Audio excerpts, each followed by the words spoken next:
آدي وحن جعلها هنا الحلقة وهم فريقين ضمان رجعت بدرشة كسرة شرفت قيمها هي كرامة عيارتوي ووضع وعن مبرين أن عيارتوي ويستين ترتمدي كالدوناي مقابلين إلى هاي الصورة الجديدة وإسكاشنا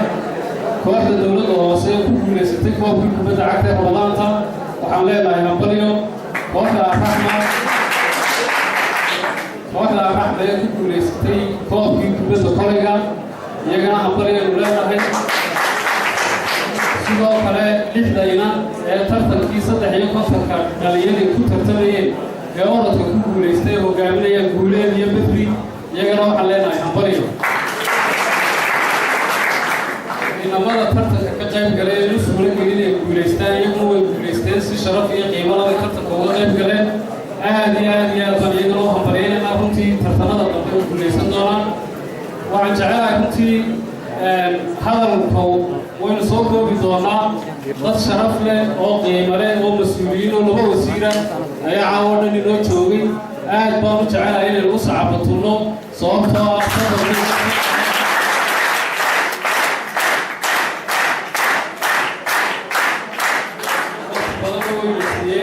iyadoo weliba wasiiladu maaliyadu ay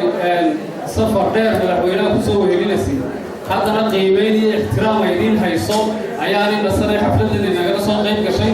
marka inaynu qiimeyno si ay hore u noqdaan mar rajeynaya insha allah aynanu dhegaysano muddada kooban ay nala joogaan xafladdu inoo soo gabagaboobayso runtii waxaan idinku bushaaraynayaa anigoo hadalka soo koobaya in muddo badan bay dhalinyarta gobolka Gabiley ay raadinaysaa ama sugayeen ama aynu ku tala jirnay inaynu yeelano xarun dhalinyaro oo gobolka dhalinyartiisu yeelato oo ciyaartooyga xafladaha ku qabsadaan oo dhalinyartu ururada seminaarada ku qabsadaan oo lagu qabto wax kasta oo dhalinyarta wanaajinaysa runtii waxaan idinku bushaaraynayaa in maanta labada wasiire halkan inala joogo fadligooda oo xaruntaasi inoo dhismi doonto sanadkan gudihiisa sidoo kale garoonka oo Cabdiraxmaan xoogayuu hore u sheegay oo isaguna gacan weyn ay laga siisay wasaaradda maaliyaddu isaguna sanadkan inoo suuroobaya sharaf bay inoo tahay marka caasimadda laga yimaado gobolkii ugu horreeyey ee garoon la wada leeyahay marka gobolada gaarka loo leeyahay laga yimaado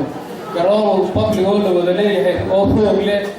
gobolkii ugu horreeyay istabaynu nahay sharaf iyo qiimo inoo tahay waxaasoo dadaal cidda loo samaynaya waa idinka weyn waxaa tii mustaqbalkii dalka waxaa tii sharaftii dalka waxaa tii cidda dalkan ay ku jirto horumarkiisa iyo midnimadiisuba xoogooga iyo caqligooga iyo maskaxdooda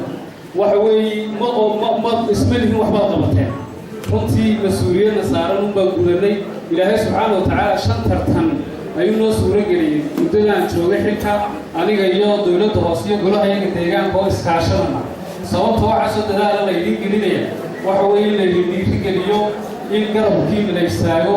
inaad ku dhiirataan inaynu dalkayna u ilaashano oo runtii aynu ku dayano dalkii markay dhalinyarta ahaayeen dalkan xorriyaddiisa ku dadaalay inay soo celiyaane shaqadoodii iskaga tegay naftooda u horay ee maanta qaarkood inaga hooseyn ilaahay naxariistii janno ha siiyo waxaan ku soo gabagabaynaya runtii maamul ahaan annagoo gacan weyn ka helayna isagana barasaabka gobolka runtii xubin firfircoon oo dadaal badan oo had iyo jeer garab jooga waxaan rajaynaynaa wax kasta oo wanaagsan oo dhalinyarta ku dhiirigelinayno mas-uuliyaddeeda runtii inaan fulino waxaan jecelahay kelmadda dardaarankeed ku soo gabagabaynayo anigoo hadal badan oo dhehays lahaa waqtigoo inugu kooban awgii dib ula noqonaya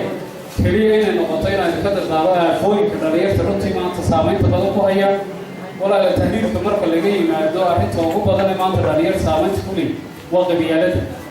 ilaahay khayr ha siiyo farxaan abwaankeena daada yar waa abwaan gobolku leeyahay ku faaran oo sharaf iyo karaamo leh ilaahay il iyo cawlaba ha ka ilaaliyo cis iyo sharafna ha ku nooleeyo waa ka isagu way nagala dardaarmeen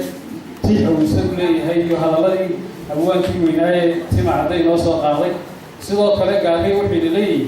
abku doonaha sheegtay wuxuu baa heliya dad ninkan afaqaanay si waxay la arkeen namiyayso ujeedo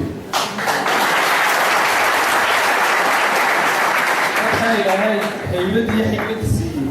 waxa ay kelmadaha qiimaha leh ugu celcelinayaan waxay dareemeen oo ogyihiin inay naga dardaarayaan dhibaatada qabyaaladdu leedahay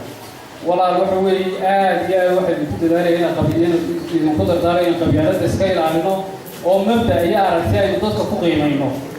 walaalkaabaa laga yaabaa inaydan isku aragti noqdo qof saaxiibka ay kaaga naxariis bato markaa waxa weeye qabyaaladdu keliya waxa weeye waa identity aad baan idinku dardaaraya inaad iska ilaalisaan oo dadka idinla shaqaynaya ee idin garab jooga iyo dhalinyartiiniiba aad ku wada socotaan ood isku kaashataan habba aragtida fayow ee aad runtii aragtaan waxaan aad iyo aad ugu mahad celinayaa wasiirka wasaaradda